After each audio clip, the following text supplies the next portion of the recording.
And good morning. It's 7:04 on this Friday, March 14th. It's time to head to Studio B for Coleman and Company. Well, hello, everybody, and welcome. Here we are on a Friday morning, and we welcome you to our program, of course. Watching the weather a little bit today, but life's got to go on, and every Friday at this time, we feature Wilson Bank and Trust. Laura Smith is with us this morning. Laura, good morning. Good morning, Coleman. Nice, always nice to see you. You've been with the bank for a good while, been here a number of times, and you have you've worn several different hats, and the one it says on your hat now, events coordinator. Correct. Or, I'm sorry, events officer. Correct. Events officer. Right, get that right. Yeah, there used to be a guy here in town. I don't care what you say about me, get my title right. Events officer. That covers a lot of territory, doesn't it? It does. It really does. Everything from the fairs to Oktoberfest to Easter Bunny, Christmas, but today it'll be Shred Days coming up. And that's something you've been doing for quite some time, and I think is a pretty popular event. It is. It's a free service that we offer to where customers or non-customers can come to the selected offices and they can drop 50 pounds of paper for us to shred on site, and again, free of charge. And it's first come, first serve. Does this have anything to do with maybe tax time approaching and people getting rid of some records that have expired, maybe the time limit? Yes, we try to time it the best we can around tax season to help those people. Right, when's this going to be? Well, the main office will be on Friday, March 29th.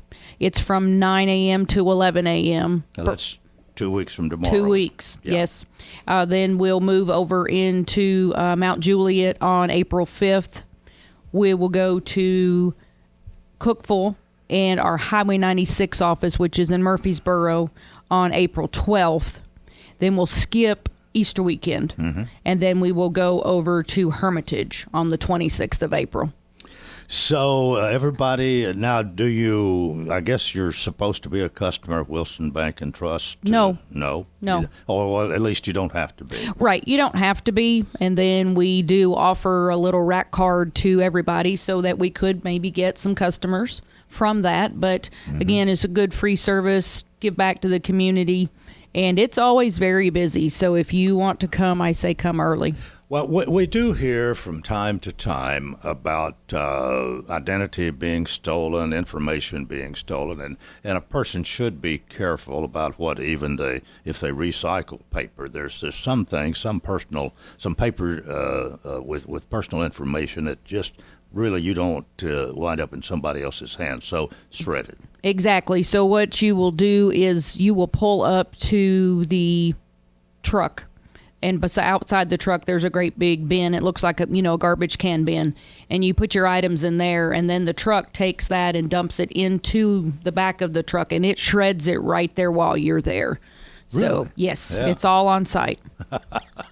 Well, I'll have to admit, I haven't availed myself of your service. We've talked about it a lot of times. We've got a little shredder in the room, my office at home, so and I don't have to shred an awful lot, but I'll keep it in mind. Yes, I mean, but it's totally free. It's totally anybody free that wants to use it. Yes, so if you do have more than 50 pounds, what we ask is you come around, make a first pass, drop 50 pounds, and then get back in line so that other people can get their items into the truck, because when the truck is full, then it's over. Yeah. So, yes.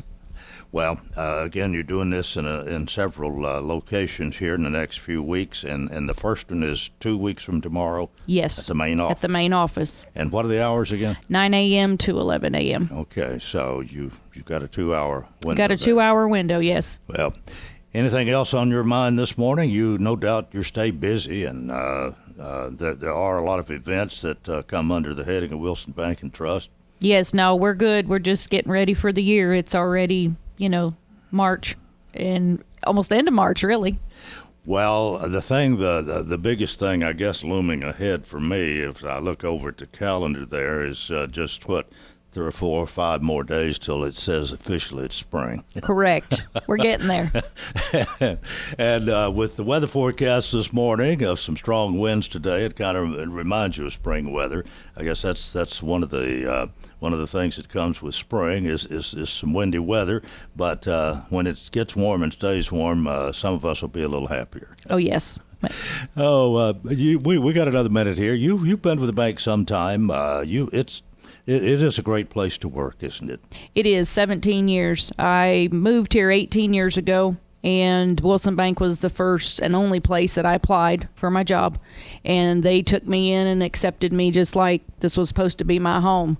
And so, yes, it's been a great place to work. You know, I work close to where I live and where I do all of my community things with when my kids were younger, baseball or American Legion. It's all right here together. And yes, I love it very much. Well, you've had a great career with Wilson Bank, but it's not over. You're still going strong as events officer. I am. We're All still right. kicking. Well, don't forget the Shred Day, and Shred Days, actually, that Laura's told us about, and we'll remind you again, Wilson Bank and Trust, member FDIC, equal housing lender, still here, still independent, still committed to you.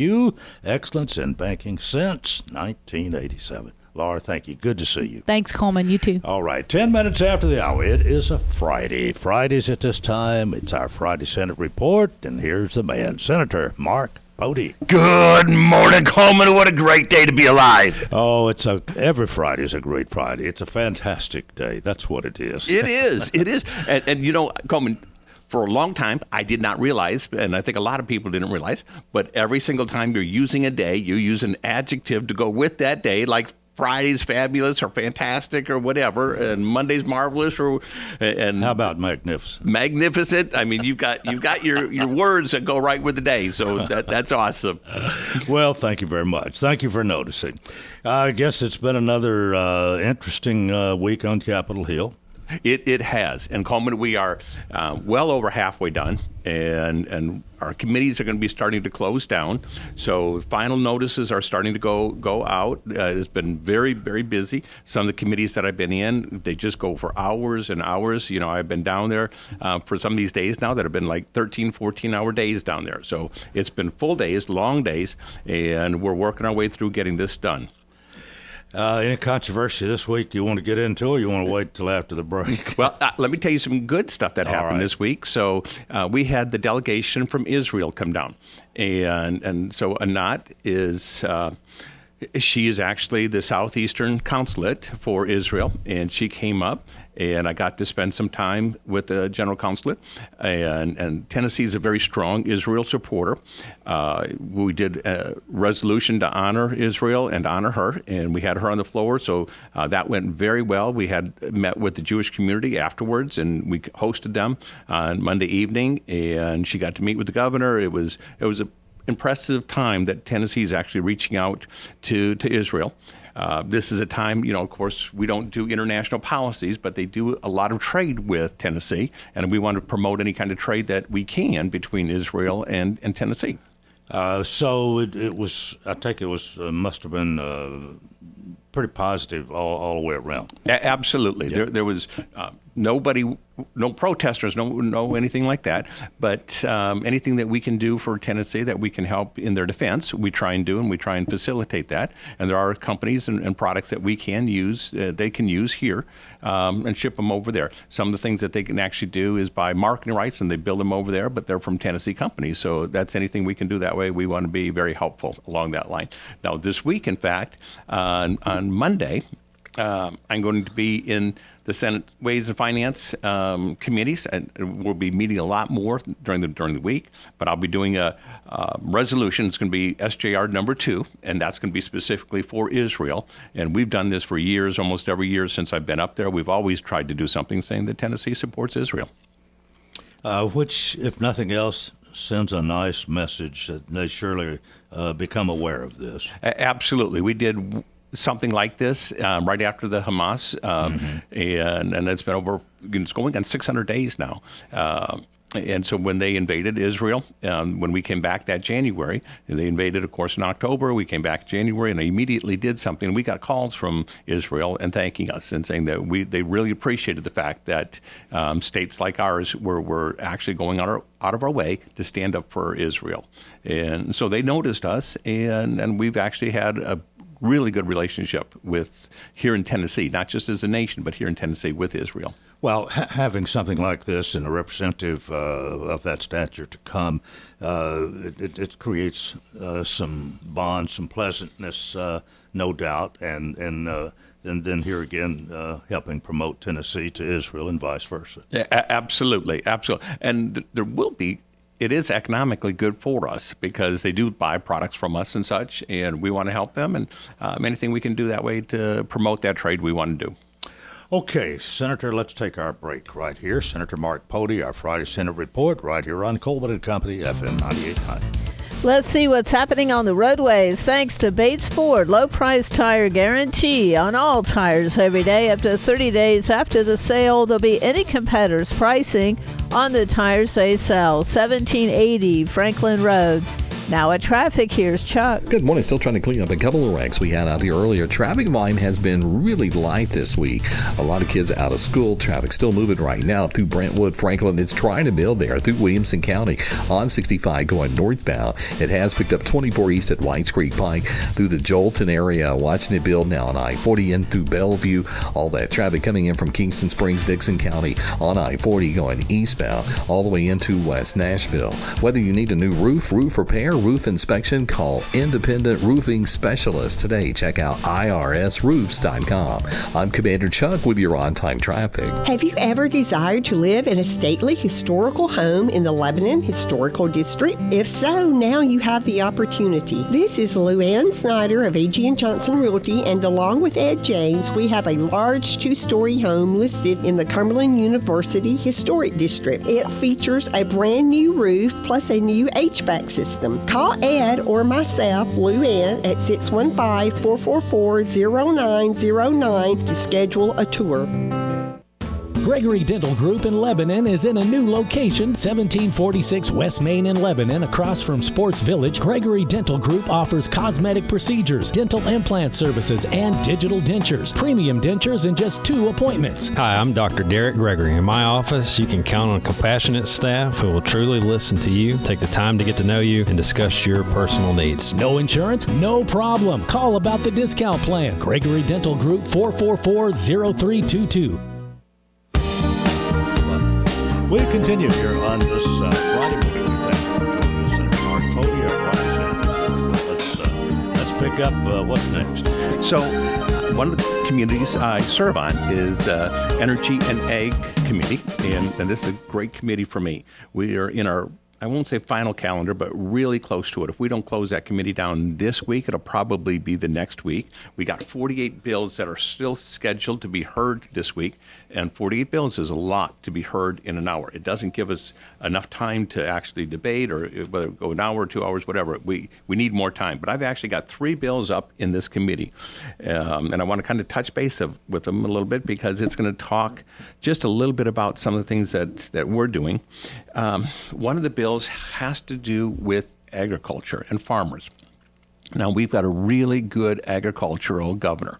Governor Lee ran saying he was an agriculture governor, and he's performed that way. And he's gotten a really good commissioner. You know, I think we got a really good ag commissioner, and the team that they've got is wonderful. I think we got a great ag veterinarian, and so we got a state veterinarian. However, as I'm looking at this piece of what's currently in law, there's some things in there I'd like to be addressing to say what would happen in 20 years from now. Just because we have a good ag governor today doesn't mean it will be that way going in the future. We got so many people coming in, and we're losing farmland and we can't stop the fact that we need houses and so forth. So we see this coming in. We're losing farmland and farmers too? Yes. There's not as many farmers, and there's a lot of it's harder to make a living being a farmer than it used to be. So one of the things that we're looking at is if somebody came in and they're not such a great governor and they don't have a great veterinarian and such, right now today, they got power to go on somebody's farm, and the law says that if there is a diseased animal and such, and that animal has to be destroyed like they should, our law currently says that they may be compensated for that animal. And right now, we try and work with the federal government to see if the federal government will compensate them, and we hope that they do. However, and if we have money, it says that we may compensate that farmer as well. My bill is going to say that they have to. So if they have to come in and destroy that animal, that if that farmer didn't do anything wrong, I think that farmer needs compensation. And the other thing is, the veterinarian is not an elected person. So whoever they are, they're not elected. They're always appointed by the governor. So I think that rather than just having an unelected official have the right to come on somebody's property to do what needs to be done, I think that they need to have accountability to an elected official. So if the governor is the one that's saying that he's hired this person, he's got to take responsibility and sign off that, yes, if there is an emergency that we need to have a herd to put down or something like that, that the governor is going to have to sign off to do this. Now, I did say as well, and it's a bad piece of the part that I wrote. It said if the governor can't do it or won't do it, they can always go to the General Assembly and try and get permission that way. I doubt if it would ever come to the General Assembly, but I did try and make a secondary option if they needed to. And they said, well, what happens if the governor's out of town or whatever? I'm going to tell you, any governor that doesn't have plans made, that if there's any kind of emergency in the state, that there's not a way to get a hold of them, or there's a way somebody's going to make these decisions, they haven't done what they needed to do. So I'm not concerned if the governor's out of pocket or whatever. If there's an emergency and there's a disease going through, they got to be able to act fast, and I'm confident that we can do that. But Coleman, overall, I just tell you what, I don't trust the federal government. I just don't have a high trust of government in general, and I don't want unelected officials coming onto my property and putting down my animals. I'm telling you what, they got to go through the proper order. I think that if the police, they can't charge into somebody's house unless there's a warrant. There's certain things, there's safeguards for citizens, and I think this is just a safeguard for what we need to do. What's been the sentiment of your colleagues? Is this sailing through? My colleagues feel it's a really good idea. I've talked to some farmers, and they have reservations because they're saying we got a good veterinarian, and we do. So there's nothing. I'm not throwing one rock at our current governor or veterinarian. I'm trying to compliment and say I think we're really in good shape there. And I don't think they would do anything wrong. They're going to do everything they can to support a farmer. But I've also seen some of the governors across the state or across the nation, they don't feel that way. They think farming isn't a good way actually, it's not a good business. And they would put strings on it. They would do some things that I'm not comfortable with. And I just want to put this protection for the future. It's just going to pass, maybe? I believe so. Yeah. Now I reached out to the veterinarian, and I've talked with her, and I've talked with the agriculture department. I said, listen, if you can show me where this is going to hurt, because they said, what happens if Tennessee has a reputation of not putting down animals or not taking? I said, if there's something in there that we need to adjust, I'm very willing to do an amendment to help the administration make sure that we can protect Tennessee, we can protect our farmers anyway. But I want to stand up and protect them. Another bill we have going through is we've got something that was horrible that happened, and it happened here in Tennessee. It happened in Wilson County. There was a report by TDEC, and it said that a lot of our step systems that are out there are failing, and there's actually sewage on top of the yard, and there's not any way that we can have the teeth that's actually can go back and fix this and fix these things, and it's a mess here on some of the sewage and some of these step systems in the subdivisions. I'm not blaming the homeowners at all. There's enough blame to go around between the developer, between the utility companies, between TDEC. TDEC didn't do the instructing as they should, or the inspecting as they should have. They waited years and years before they came to do this. The utility companies, they did not manage these things properly. Some of the things that should have been put in were not, and the training did not go in. So I'm running a piece of legislation that the new ones going forward, we're going to be holding a performance bond and a maintenance bond, that if the system fails, that we want somebody held accountable. And we're not going to stop the system. So it's not a fact that, we're going to stop the development or something like that. But I'm going to say, I'm very frustrated with some of the utility companies that did not manage these properly. And they're saying, we'll do better in the future. And that they might. But I'm going to start holding them accountable because we have a lot of failing systems. Well, it sounds like you've done quite a bit of research and homework here to know what you're talking about. I hadn't heard much about this. It's been, in my opinion, kept pretty quiet, but it has, and it's across the state, so it's not just Wilson County. But we have we're one of the worst in the whole state. Tennessee, Wilson County got dinged the worst. So we're going to take, and I'm going to fix this. So. These systems will work, or there will be money that's going to be paid. There's going to be. What about those that have the problem now? Is there? All right, so next year I'm going to be addressing that. But it's almost like Coleman. If you got a leaking faucet and your pipe broke and it's flooding everywhere, you better fix the pipe and turn off that water before you start cleaning up the water. Yeah. And that's what I'm doing. But these systems are going to continue to be put in. We're going to continue to have development. So I got to stop any future problem, and then I got to go back and fix it. So that's the steps I'm taking, and this will help us go a long way right now. Then Clark Boyd and I are running a piece of legislation, and it has to do with one of our apartments here and such, and some of the water that's coming. They came to us and said, "Listen, we're having some issues, and there's some things that we're working with TDEC on just to help them, and that'll be in committee this year as well." But that's kind of interesting, where this is something when a constituent has an issue. I've got some with Susan Lynn. I got some with Clark Boyd. We're trying to work together to make sure we're listening to the constituents to fix these problems as wherever we can. So there's a little tweak in the law that we can do to help them. We want to do it. The next one I have, Coleman, is I've got 101 bills in committee for education. So all of our bills are filled for education, but there's no way we can do 100 bills in like a day or whatever, but it is our final calendar. So everything in education, we're going to be able to see what's on the calendar and start working our way through those bills. All of our budget hearings are done, so now it's just hearing bills. But once we're done with these 101, we'll close down the education committee as well. So this is kind of going through that these are starting to get done as we're moving forward. Well, anything controversial out of 100 bills, yes, there's probably a lot. Yeah, there are. I'm going to tell you, I've got one, and I think I'm going to be able to defer mine because Senator Hale has one that's very similar, and he's asked that he can say, let him run it. He'd like to be the sponsor, so I'm willing to defer to him, but I've got it on mine in case his doesn't go through. But it just clarifies the mature minor doctrine. When what this means is this: if I'm a parent and somebody's treating my kids, I should know what's going on. So this bill was passed last year.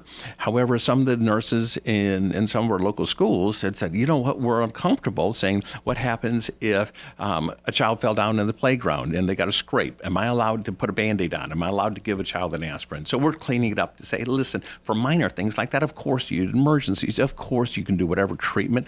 But some of the school systems and some of the specifically nurses weren't clear if they had that authority or not. So we just want to clear it up, to put it in writing that they absolutely have the full authority to treat your kids if there's an emergency, and you can't just treat the child. If they're bleeding, put a Band-Aid on it. So it's a relatively easy bill, but we're working our way through that as well. Okay. We've got about 3 minutes. Okay. So then the last one is transportation, and transportation is almost, and that should close this week. So that'll be my first committee that is closing. We're almost through. We've got less than 20 bills to hit that. We can do that in one session. So we are going to be, this is the first time that the first committee is closing for the Senate, which means that Coleman somewhere, we got maybe 4 to 5 weeks left, and we will be out of session. This means that at this pace, this will be one of the earliest times that we're getting out of session that we've had. Now, one of the most controversial bills that have gone through, though, is should school systems be able to turn down people that are illegal here? And I want to touch base with that for a second if we have time yet. And that was a controversial bill. And look, I can absolutely see why that bill was run, because we wanted to make a statement that we don't want to pay benefits that should be going to Tennesseans for people that are here illegally, whether it's their health insurance, whether their housing, whether it's their food, or their education. I can understand why Tennesseans are saying they're very frustrated with saying you're not supposed to be getting these benefits when we got veterans that need this money, when we got current people here that need this money, and it's hard to say that we want to be spending the money. We want to be kind-hearted, but you're here illegally. You are not supposed to be here. So that bill is coming through, and it said that if you're here and the kids are going to go through school, that the local schools could say, you got to prove the documentation to us before you're allowed to go in school, or you got to pay a tuition. And we were going to give the local school boards some of this decision. Now, listen, I'm all for saying that we need to be working on these people that are here illegally, but I'm not for saying let's do it at the kids' basis. That puts our LEAs, our local school systems, they're the ones that are going to be, proving documentation and such. And I didn't feel really comfortable with that part of it. I certainly want to make sure that if their employers have not done right, we need to make sure that if you're employed here, that the employer is being held accountable, that they're here documented, they're here legally, and I think that's where we need to be focusing on and moving people out that way. If you're in jail and you broke the law, they need to be moved out. They need to be immediately turned over to ICE and moved out of our country. I just had a hard time working and saying in my heart, we're going to do this on the kids. I don't have an issue with the kids. They're not here on choice. Some of them were brought over as babies and such. That's not where my issue is. My issue would be with the parents.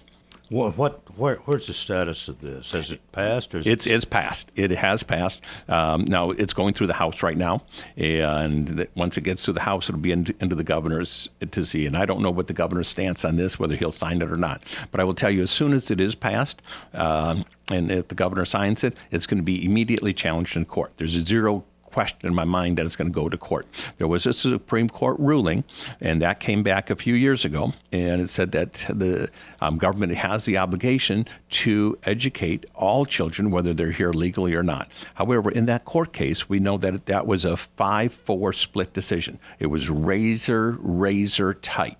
The 4 court justices that said wrote strong opinions why they were dissenting. And there's been new courts now, new people appointed to the Supreme Court. And if it goes through the courts and goes up to the Supreme Court, this court case will likely be overturned. Okay, we are already 30 seconds over time, I guess, but always enjoy your visit. Thanks for the information, and we'll see you next Friday. Thanks, Coleman. Senator Mark Pody, our Friday Senate Report, and Part 1 of Coleman & Company. Keep it here for more, FM 98.9. Let's see what's happening on the roadways. Thanks to Absolute Kubota. They'll help you rent the right tool for the job. The Kubota Orange Rental Program makes it easy to rent the right equipment. Stop by Absolute Kubota, check out the U35 excavator or the SVL 75 compact track loader, 1506 West Main. Now at traffic, here's Chuck. Good morning. Wrapping up a couple of wrecks we had earlier over in the Donaldson area as it tries to build out through the Mount Juliet area on 40 coming westbound on into Hermitage as it tries to crank up on 24 westbound coming out of Murfreesboro, Rutherford County up through the Antioch area. It's building out here in Dixon County. I-40 eastbound passing Highway 46 headed towards Kingston Springs.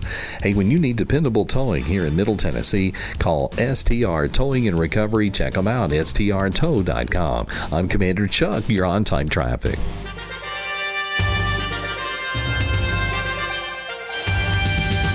Hello, my name is Drew Dalton Akawumi from Des Moines, Washington, and I play shortstop and center field for the Cumberland Phoenix.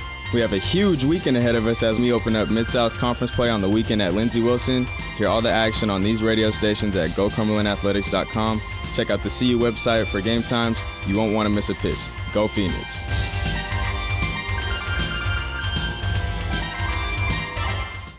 We'll have cloudy skies early today, becoming mostly sunny in the afternoon and warm. Highs will be in the lower 80s. Partly cloudy tonight with thunderstorms moving in. Lows will be in the lower 60s, and then severe thunderstorms possible on Saturday. Highs in the upper 60s. This weather forecast brought to you by Walker Auction and Realty, professional auction and real estate services. Get top dollar for your home, land, or personal property. Log on to MikeWalkerAuctions.com. They know auctions. With your severe view forecast, I'm Drew Richards.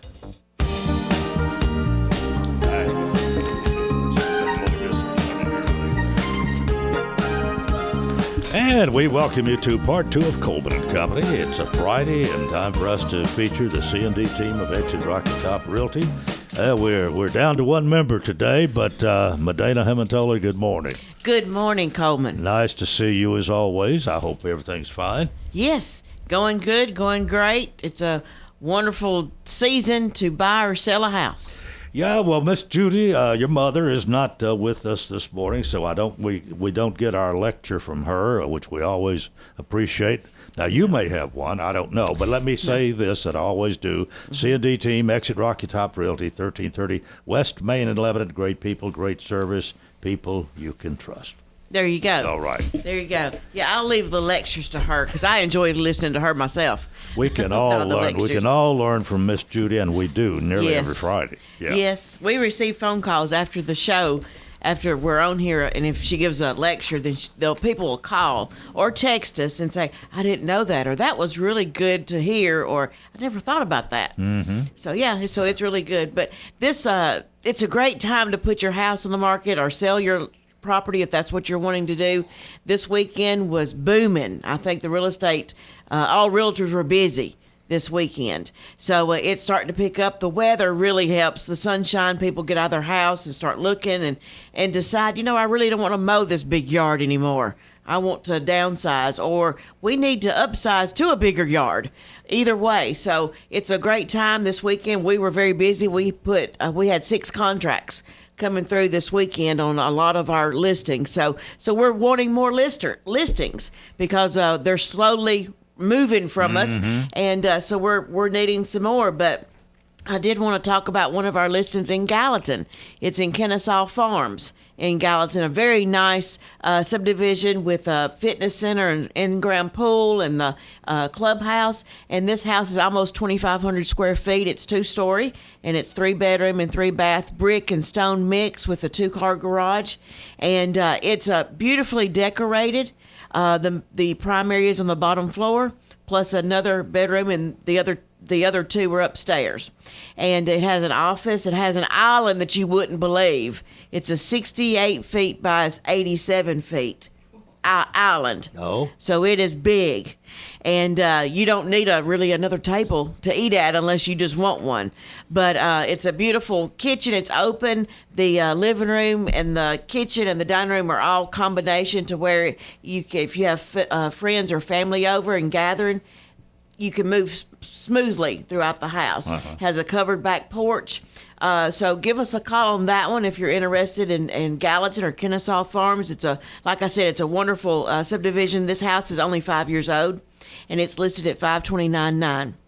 Give us a call there. If you're looking to move more east, we have 32 acres in Spencer, Tennessee, which is Van Buren, which is close to Crossville, Cookville, and all that up there. But it is a 32-acre generational farm, and it has a 5-acre lake on it. Wow!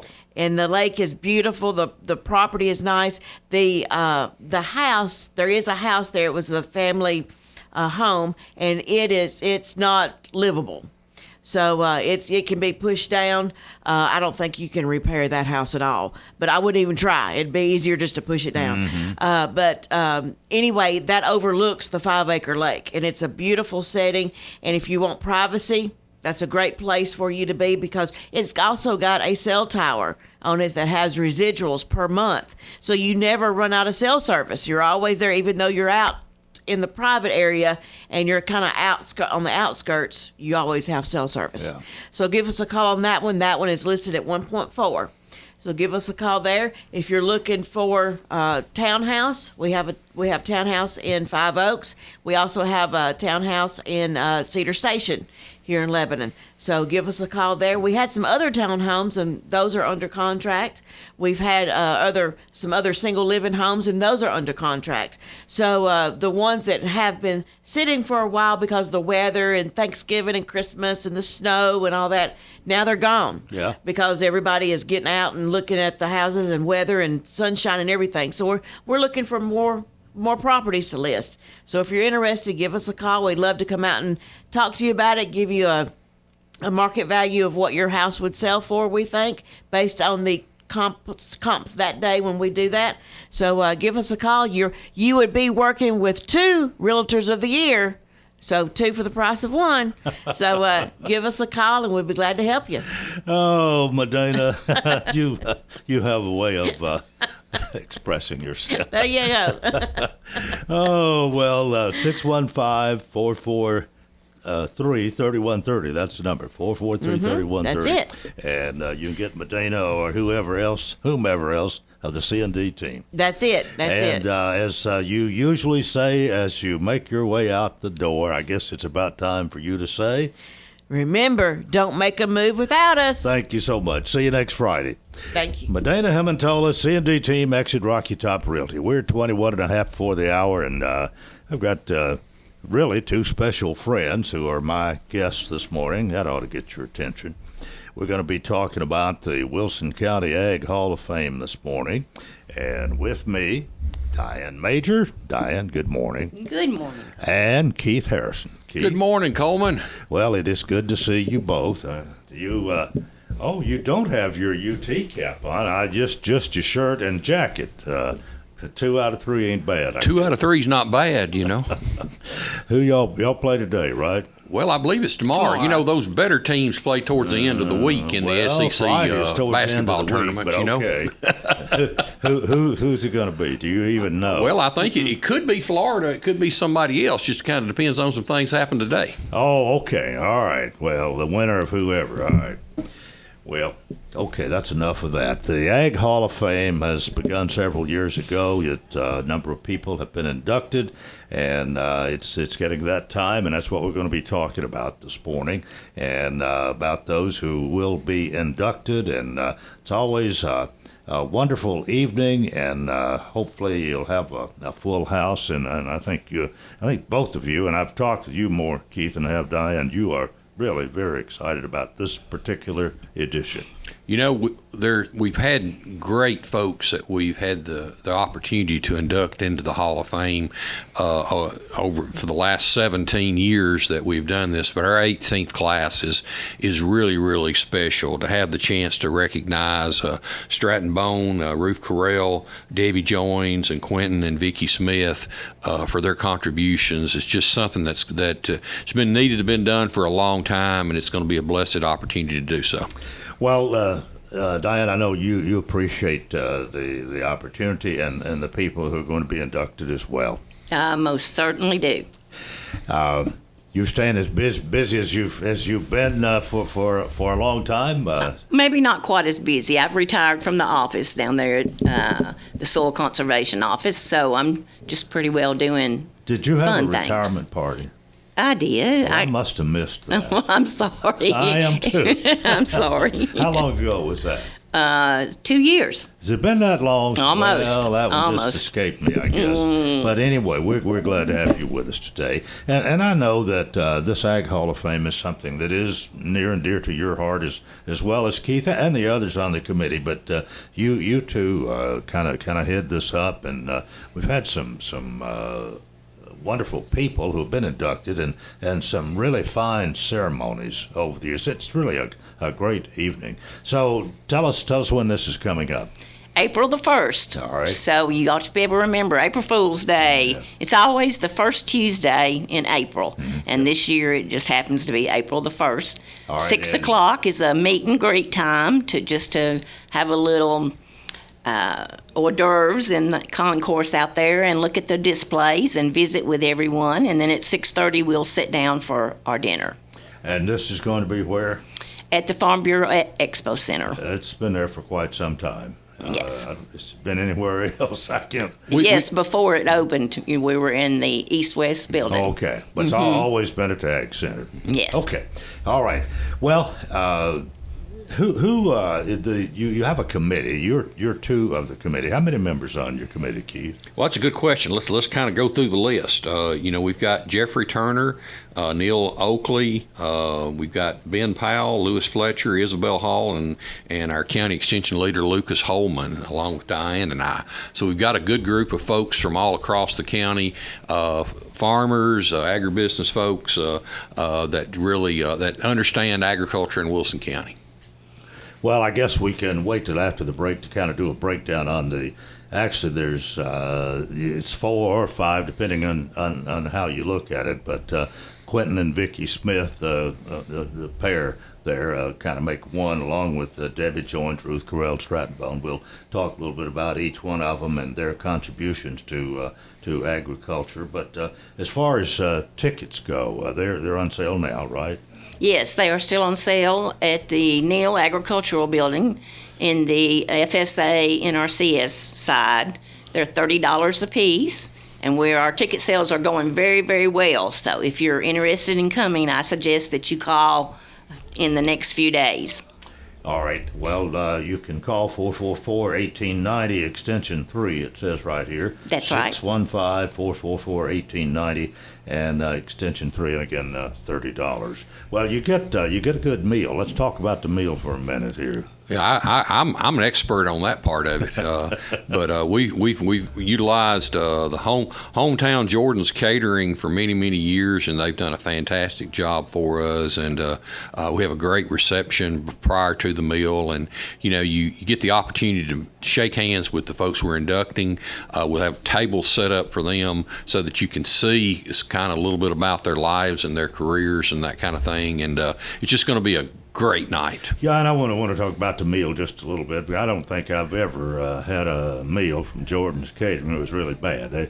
Maybe some are slightly better than others. They're all really good. They do a great job, and I guess that's been your caterer for maybe from the very beginning. Yes, sir. Chester and his team do a great job. So $30 gets you a Jordan's Catering meal, and it's going to be going on that night, and again Tuesday, April 1st, at the Farm Bureau Expo Center right here in Lebanon. We'll induct these members to the Wilson County Ag Hall of Fame. Now it is time for us to take a break, and more with Diane and Keith coming up here on Coleman and Company, FM 98.9. Let's see what's happening on the roadways. Thanks to Bates Ford. Get a battery installed in most vehicles. $199.95. Bates Ford, 1780 Franklin Road. Now at traffic, here's Chuck. Good morning. There's a little bit of rubbernecking going on. 24 westbound, just before you get to 440 there as you come past Briley, coming up through Antioch on a wreck that's way over to the right-hand side. A little bit of volume there through the Mount Juliet area. It has increased in Wilson County. That traffic volume on I-40 as you head towards Hermitage, as it builds now on 65 South here at Trinity Lane. Hey, whether you need a new roof repair, roof inspection, call Independent Roofing Specialist. Check out irsroofs.com. I'm Commander Chuck with your on-time traffic. Here comes the sun. Hey, Medina, here comes the sun. Spring is just around the corner. Call us and we can come over and tell you what your home is worth in this market, and it's free. Yes, free and no obligation. It's time to get ready for the spring buyers. Inventory is low. We have buyers who need listings. Here comes the sun. And remember, don't make a move without us. Call Judy Cox or Medina Himmentoler at Exit Rocky Top Realty. C&D Team 443-3130. It's all right. At Wilson Bank & Trust, we're now offering exclusive checking and savings accounts designed to benefit our hometown heroes, including active duty military, veterans, and first responders such as law enforcement, firefighters, and EMS workers. At Wilson Bank & Trust, we recognize the commitment and sacrifices these families make to serve our country and communities. Thank you for your service. Visit one of our local offices to get started today, or learn more at wilsonbank.com/military. Member FDIC. Coleman and Company, thanks for joining us. Here on a Friday, we're talking the Wilson County Ag Hall of Fame, the 2025 inductees. And now we're going to do more than just name them. We're going to talk about them. I do have with me this morning Keith Harrison and Diane Major. You were naming the members of your Ag Hall of Fame committee, Keith, but I didn't. How many are the count? I think there's about 8.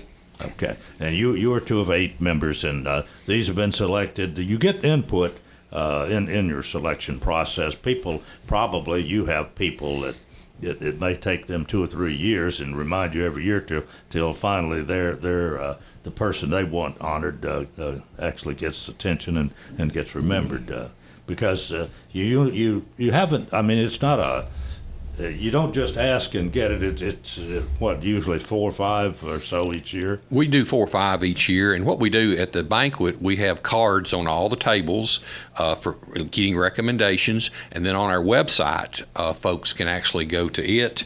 And it's www.wilsoncountyaghalloffame.org, and they can actually make recommendations there that the committee considers each year as possible inductees. And I think, knowing you and the integrity of your committee, if somebody is nominated, is mentioned, you at least you consider them, give them consideration, but you can't name everybody every year. Everybody that's been nominated is on the list. Yeah. Okay, well let's you want to talk about Stratton first? I'll be glad to. I mean, if you've been around here long, you know a little bit about Stratton Bone, and he's been farming just about all of his adult life, I think, as well as being a former member of the state legislature and a county commissioner and different things. But you can take it from there. I'll be glad to. The Bone family has just meant so much to Wilson County for so many years. And, of course, Stratton and his 2 brothers, his dad, just the whole family. It's just been unbelievable what they've done for our community. But Stratton, he's just as Wilson County as it gets. He graduated from Lebanon High School. He got his associate's degree at that time from Cumberland College, and then he went on to a fine academic institution called the University of Tennessee and got his bachelor's degree. You don't miss an opportunity. I don't miss an opportunity. You are correct. We used to have a lot of fun at the fair giveaway. I would pull for Vanderbilt, you always for UT, and we never agreed, but we had fun. We had fun. But Stratton, of course, in his career, he was involved in some development, this kind of thing, but he's always farmed. But then he got involved in politics and served on the county court clerk, a county commission for many years, and he was actually part of the commission at that time that recommended the purchase of the land for the Ward Agricultural Center, to where we have the Wilson County / Tennessee State Fair now. And so, and then when Stratton was elected to the General Assembly, he served from 97 through 2010. He was the chairman of the House Agricultural Committee, and he was the individual that started Ag Day on the Hill, which will be celebrated next Tuesday down at the legislature. And the big thing that Stratton did that's impacted so many farmers across the state, he actually sponsored the legislation that created the Tennessee Agricultural Enhancement Program.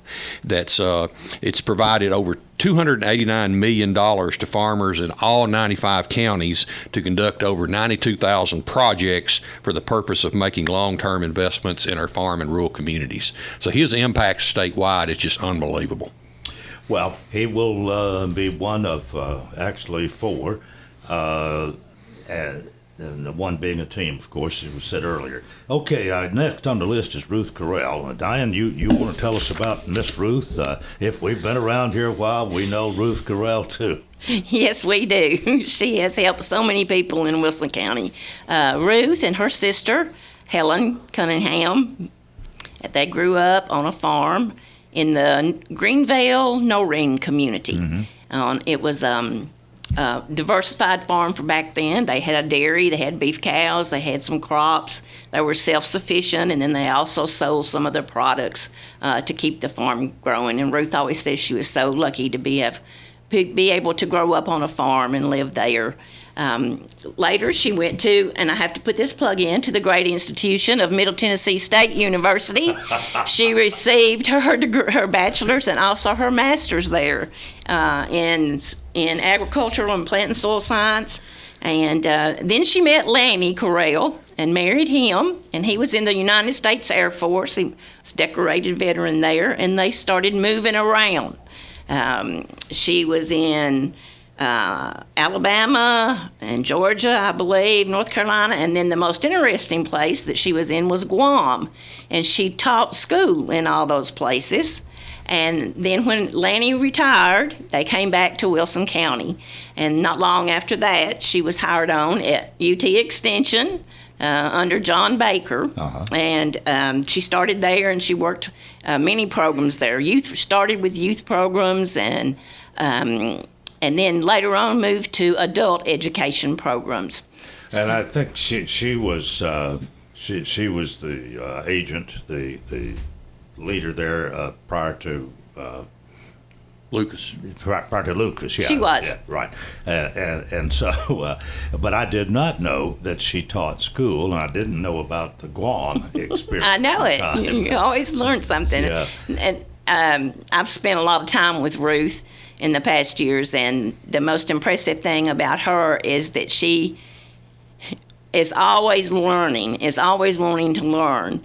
You know, I have a bad habit. If I don't know it, I don't have to do anything with it. But if you ask her something and she doesn't know it, she's going to find out. Yeah. You know, she is just she's just a remarkable person. And well, I think she had a lot to do when she was the director there. She took care of the seminars and information regarding cattle. She was pretty much an expert on cattle for the UT Extension. Yes, here. she was. Yeah.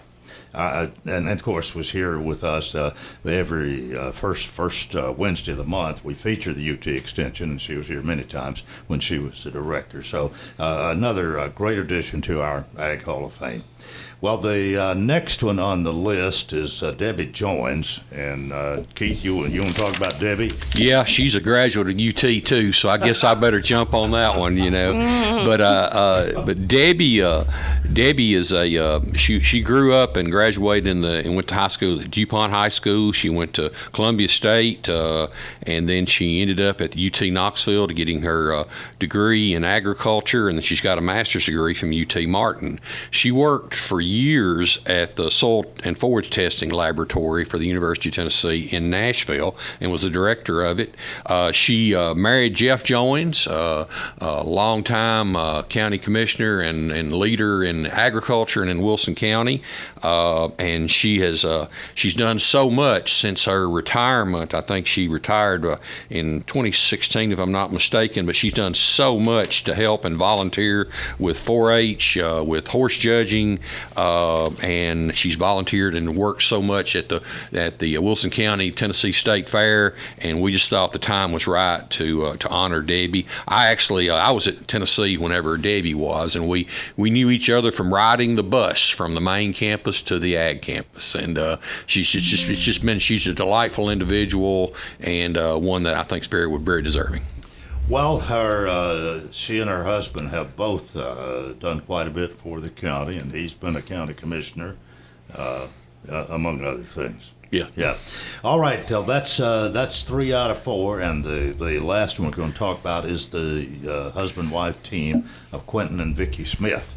And Diane, well, I know both of you going to, and in fact, all three of us can say quite a bit about Quentin Smith, and I can't say as much about Vicki myself, but this is going to be another great addition to the Hall of Fame. It surely is, Coleman. Quentin and Vicki both graduated from Middle Tennessee State University, so I want to let you know that we have 3 graduates of MTSU in the class this year. They met there. Vicki is originally from Lincoln County, a small community called Laura. And that is what I thought interesting about that was that they were cotton farmers and other row crop farmers there, and they still had a cotton picking vacation from the schools when she was young, so the kids could go home and help with the cotton picking. And I've heard say that cotton picking was the hardest thing she ever did on the farm until she married Quentin and they grew tobacco. And then tobacco took over. But they did marry in 1976, I believe, and were blessed with 4 girls after that. So they have four daughters. 3 of them are still here in Wilson County, and one is all the way over on the West Coast in California. Mm-hmm. But what can you say about Quentin? You know, if you knew him, you loved him, or maybe you didn't love him, you know. He just was that kind of a guy. Quentin was Quentin. That's right. That's right. And he... well, I knew him well enough to know he told it like he saw it. That's and, right. Whether that agreed with you or not, he didn't care a whole lot. No, that's right. And I know Vicki learned that over all the years. They were married 49 years when he passed away last year. But Quentin has meant a lot to agriculture here, and of course he was the what did he take over after Larry Tomlinson at the James E. Ward Ag Center? I believe that's right. And That was it. That was in 2017. He farmed full time up until that time. Him and Vicky grew tobacco, bred Angus cows, and he took over then in 2017 until his death. Right, and if he saw a piece of paper, if it's pouring down rain, a piece of paper out there on the ground, he gets out of his truck and picks it up. That's another attribute we can say. But we got a couple of minutes left here this morning, but we could talk another hour really about Quentin and Vicky, I'm sure, and but Quentin was, I think, part of the county commission, I believe, when the original land was purchased for the Ag Center. So he's been around and had a big hand in agriculture all these years, and another great induction, I think, for Quentin and Vicky Smith here to be added to our Hall of Fame. So that's a thumbnail sketch of those inductees, and we've got just enough time to remind everybody again about the big event. And you did help out, Diane, by saying it's always the first Tuesday in April, which this year is April the 1st. And meet and greet at 6. Yes, sir. At the Farm Bureau Expo Center. Tickets are $30 and available by calling 615-444-1890, extension 3. And catering by Jordan's Catering with a great meal starting at 6:30. And then, Keith, you be the MC this year? Well, that's what they've elected me to do. I hope I can handle it. I don't know. You've done a great job. I've missed a few, but I try to make it every year, and look forward to you do a really fine job as MC for this event, and keep it moving along, and look forward to that as well. Well, I appreciate it. You know, it's such a blessing to have the opportunity to recognize these folks, and we in agriculture. I mean, I've known these folks since I was in high school. And, you know, there's always stories. There's always something, you know, and we in agriculture, we love each other. It's a blessing to be part of the industry. And so we try to bring that to the table as we recognize these fine and deserving inductees. Well, you've done another great job, and the culmination will be the banquet itself. And Diane, I want to thank you for being with us this morning. We appreciate all you have done and are doing, and no doubt will continue to do. Great to have you with us. Thank you for having us, Coleman. Keith, thank you again. And that is going to do it for Friday. Have a nice weekend till Monday. I wish you a fantastic day.